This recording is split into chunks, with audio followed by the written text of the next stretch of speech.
बघा, good morning मित्रांनो, सर्वांचं स्टेप अप इंजिनिअरिंग अकॅडमी मध्ये स्वागत.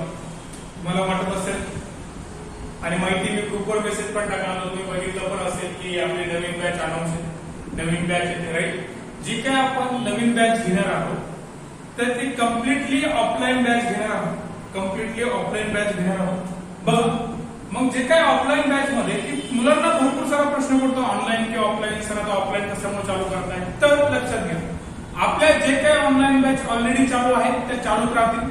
जे काही नव्याने मुलं येतील ते नवीन मुलांसाठी ते आपली नवीन ऑफलाईन बॅच असेल. मला खूप साऱ्या मुलांचे फोन आलेले आहेत की सर ऑनलाईन पेक्षा मला ऑफलाईन पाहिजे, कारण की कोरोनामुळे ऑलरेडी आम्ही घरी राहिलो खूप दिवस, घरून आता होत नाही किंवा कॉन्सन्ट्रेशन होत नाही. घरी हे काम सांगतात, ते काम सांगतात, किंवा एक काम असल्यामुळे शेतात जे काही ग्रामीण भागातले मुलं आहेत ते शेतकरी बॅकग्राऊंडचे असल्यामुळे त्यांना शेतीतलं काम करावं लागतं, आई वडिलांना हेल्प करावं लागते, त्याच्यामुळे अभ्यास होत नाही, कॉन्सन्ट्रेशन होत नाही. राईट, त्यांचं म्हणणं बरोबर आहे. कारण सिच्युएशन कशी असते की आपल्याला ऑफलाईन किंवा ऑनलाईन याच्यामध्ये काही फरक नसतो.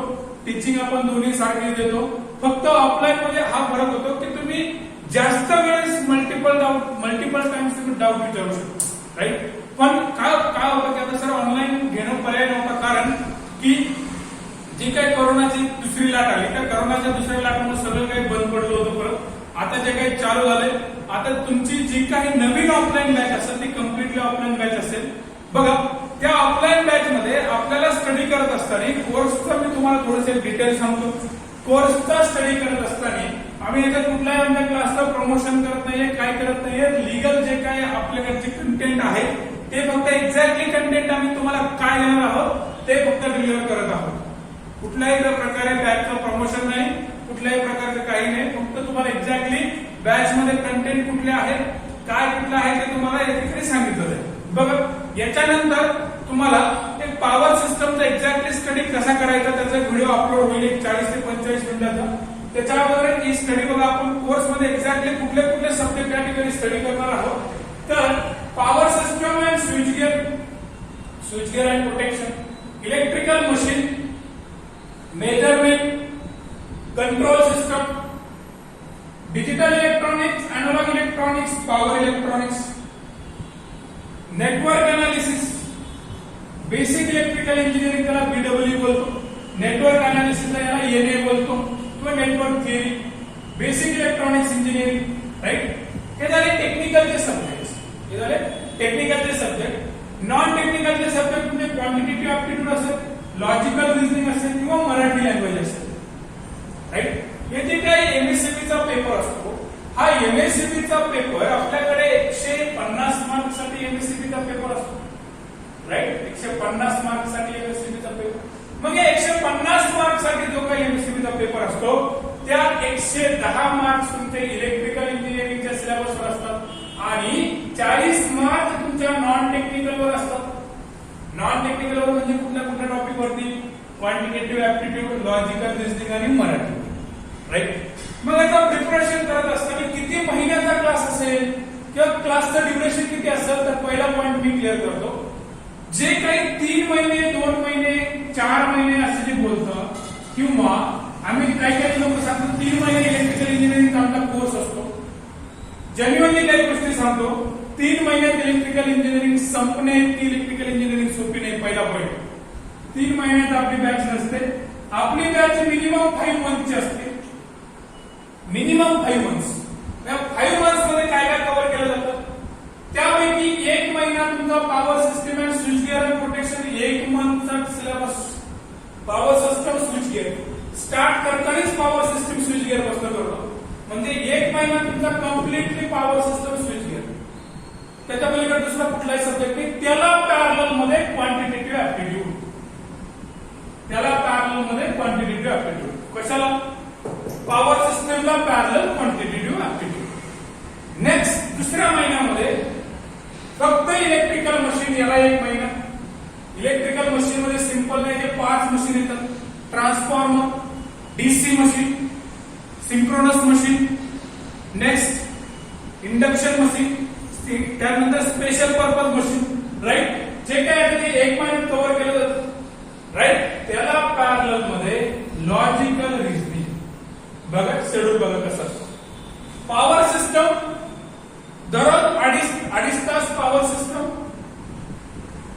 2 ते 2.5 तास technical teaching plus 1 hours non technical teaching दररोज. म्हणजे टेक्निकल सोबत नॉन टेक्निकल पण तुमचं पॅरलल चालतं, राईट. इलेक्ट्रिकल मशीन सोबत पॅरलल मध्ये लॉजिकल रिझनिंग, करेक्ट. बघा नंतर मेजरमेंट आणि कंट्रोल सिस्टम हे जे काही सब्जेक्ट असतात ते 1 महिन्यात संपवले जातात. Measurement control system, right. Digital electronics 7 ते 8 दिवस, 7 to 8 days. अॅनालॉग आणि पॉवर इलेक्ट्रॉनिक्स तुझे 20 दिवसात 20 डेज मध्ये चालतात सिलेबस. Network analysis and basic electrical engineering 1 month, right. असे करत आपला सिलेबस 5 ते 5.5 महिन्यामध्ये एंड होतो. 5 ते 5.5 महिन्यात एंड होतो आपला सिलेबस. 5 ते 5.5 महिने एंड होतो.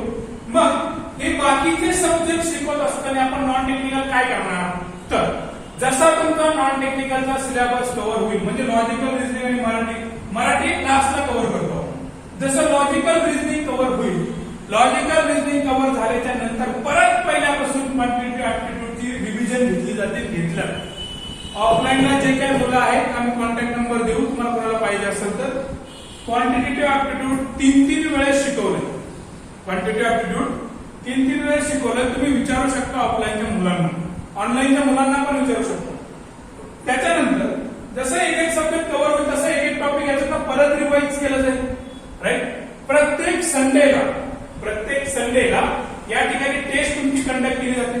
बघा मग टेस्ट कधी कंडक्ट केली जाते, प्रत्येक संडेला इव्हिनिंगला तुमची टेस्ट कंडक्ट केली जाते. इव्हिनिंगला टेस्ट कंडक्ट केली जाते प्रत्येक संडेला. टेस्ट झाल्याच्या नंतर त्या टेस्टचं सोल्युशन दिलं जातं क्लासमध्ये, डिस्कशन केलं जातं. मग काय डिस्कशन केलं जातं की त्या क्वेश्चन फक्त त्या एखादा क्वेश्चन आला, सपोज इन्सुलेटरचा क्वेश्चन आहे, pin type insulator used up to suppose example string efficiency does not depends upon frequency, right. फक्त स्ट्रिंग इफिशियन्सी पॉईंट आपल्या समोर आल्याच्या नंतर आपण फक्त त्या क्वेश्चनला त्या पॉईंट सोबत कव्हरेज करणार नाही, टोटल जे हिस्ट्री बिहाइंड असते. म्हणजे स्ट्रिंग इफिशियन्सी इम्प्रूव्ह कशी केली जाते, 2 डिस्क साठी स्ट्रिंग इफिशियन्सी का, 3 डिस्क साठी स्ट्रिंग इफिशियन्सी कशी कॅल्क्युलेट करतो, या टाइपचे जे काही वेगवेगळे प्रॉब्लेम येतात ते आपण सगळे डिस्कस केले जातात, राईट. मग बघा हे सगळे सॉल्व्ह करत असताना आपण कुठल्या प्रॅक्टिस साठी क्वेश्चन सॉल्व्ह करून देतो. तर प्रॅक्टिस साठी पहिला point engineering services previous year question. मी हे पुस्तक थोडं इरेज करतो. ईएससी प्रिव्हियस इयर सगळे क्वेश्चन आपण सॉल्व्ह करून घेतो. कुठले ईएससी प्रिव्हियस इयर, कुठल्या क्वेश्चन सॉल्व्ह करून घेतो लक्ष द्या इकडे. ईएससी प्रिव्हियस इयर पॉइंट्स बघा, जे काही engineering services ESC previous year question solve करून घेतो. SSC JE previous year question solve करून घेतो. SSC JE previous year question solve करून घेतो. SSC JE previous year question solve करून घेतो. नेक्स्ट जे काही गेटचे 1 लाइनर क्वेश्चन आहे, जे काही गेटचे 1 लाइनर क्वेश्चन्स आहेत ते 1 लाइनर क्वेश्चन या ठिकाणी आपण डिस्कस करून घेतो, सॉल्व्ह करून घेतो.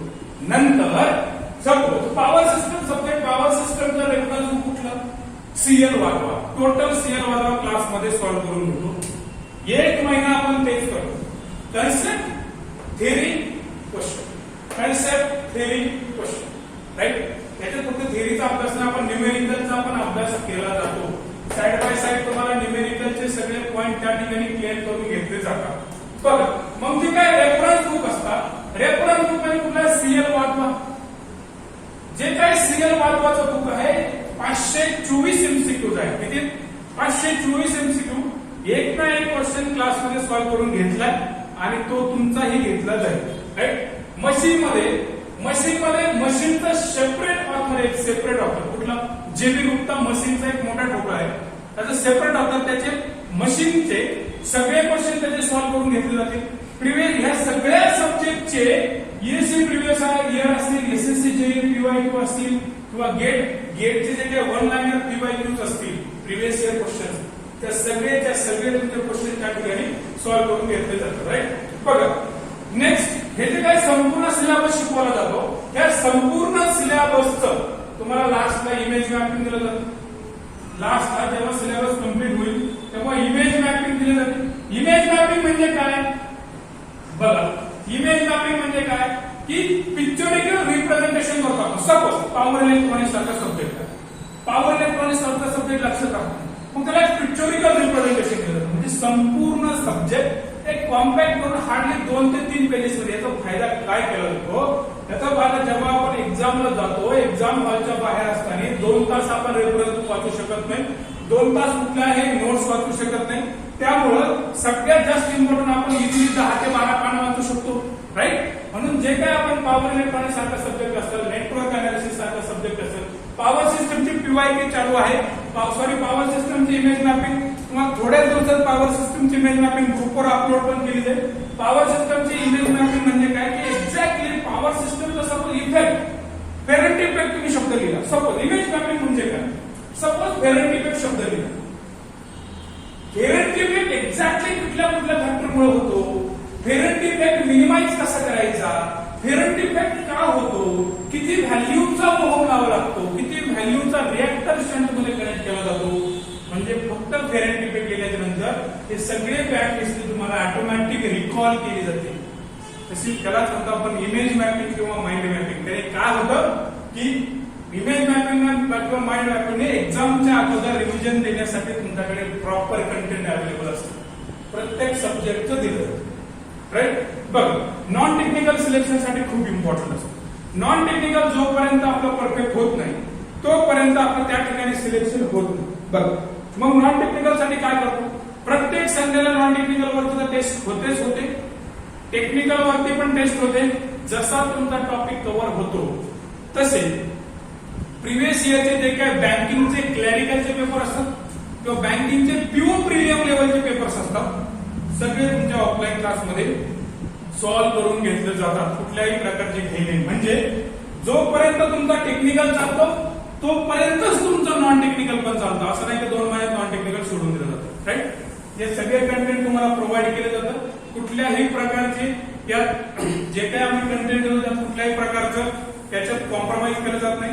जर कुणाला ऑफलाईन बॅच जॉईन करायची असेल तर पुण्यामध्ये वारजे ब्रिज हे लोकेशन आहे क्लासचं. ऍड्रेस तुम्हाला ग्रुपवरती पाठवता येईल, तोच क्लासचं लोकेशन असतं आपलं. ज्याला कोणाला क्लास जॉईन करायचा त्यांनी जे काही डिस्क्रिप्शन मध्ये नंबर दिला जातो त्या नंबरवर कॉल करा, कॉन्टॅक्ट करून विचारा एक्झॅक्टली क्लासचं डिटेल काय आहे किंवा क्लास एक्झॅक्टली काय घेणार आहे. तर खूप साऱ्या मुलांचे फोन सर एक्झॅक्टली कंटेंट कुठले घेणार आहे, तर हे सगळे कंटेंट या ठिकाणी आम्ही घेणार आहे, टेक्निकल प्लस नॉन टेक्निकल. परत कारण कसं होतं, खूप मुलांचे फोन येतात तेव्हा प्रत्येकाला सांगणं पॉसिबल होत नाही. त्यामुळे आपण ही व्हिडिओ बनवत आहोत. जर कोणी इंटरेस्टेड असेल तर त्यांनी डिस्क्रिप्शन मध्ये दिलेल्या नंबरवर कॉल करा आणि जे काही प्रिव्हियस इयरचे क्वेश्चन वगैरे आहेत ते सगळे क्लासमध्ये सॉल्व्ह करून घेतले जाईल.